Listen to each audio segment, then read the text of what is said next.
एक सवाल आता है बार बार कि 498 केस होने के बाद क्या इसे लड़की विड्रॉल कर सकती है या नहीं कर सकती है।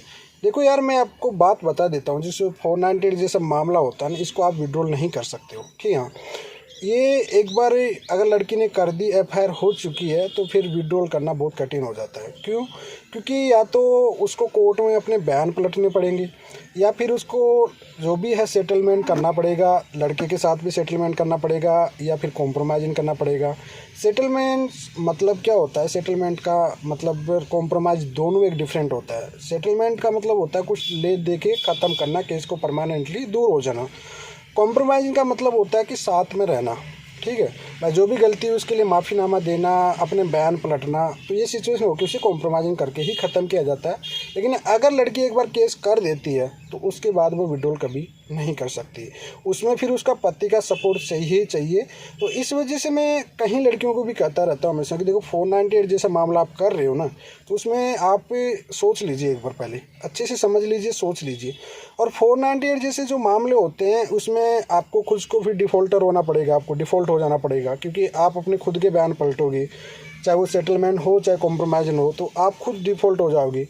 तो कुल मिलाकर फिर आपका उसका आगे एडवांटेज मिलेगा। अब ये तो है नहीं कि जब आप पहले ही पुलिस थाने कोर्ट कचहरी चल गए, आगे चल आप कॉम्प्रोमाइज़िंग के साथ या सेटलमेंट के, देखो सेटलमेंट करके आप दूर कर रहे हो तो फिर आप अपने बयान पलट लीजिए। लेकिन अगर आप ये कह रहे हो कि यार कॉम्प्रोमाइज़िंग करके मैं साथ रहना चाहूँगी, तो वो फिर आगे जाके आपके नेगेटिव पॉइंट हो जाएगा। ठीक है, 498 वो आपको एंड तक ही लड़ना पड़ेगा। फिर आगे अगर आप लड़ना ही चाहोगे तो 498 जैसे मामले को आपको एंड तक लड़ना ही पड़ेगा, या फिर हस्बैंड की सहमति से उसको कैसे तैसे कॉम्प्रोमाइज़ करना ही पड़ेगा आपको।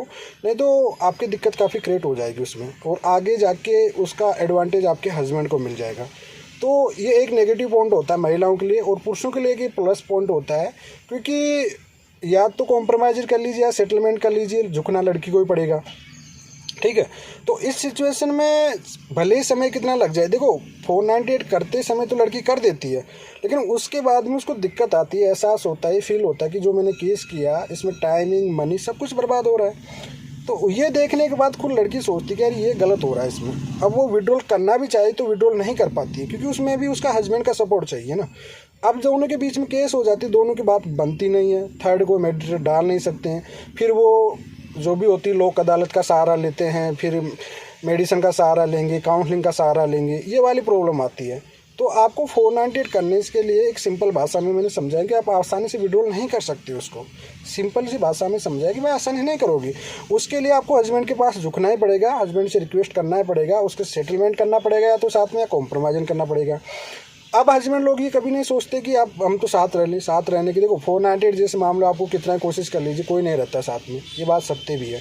तो इस वजह से 498 जैसा मामला आप कर रहे हो, तो उससे पहले आप सोच लीजिए अच्छे से, उसके बाद ही डिसीजन लीजिए कि आपको करना है या नहीं।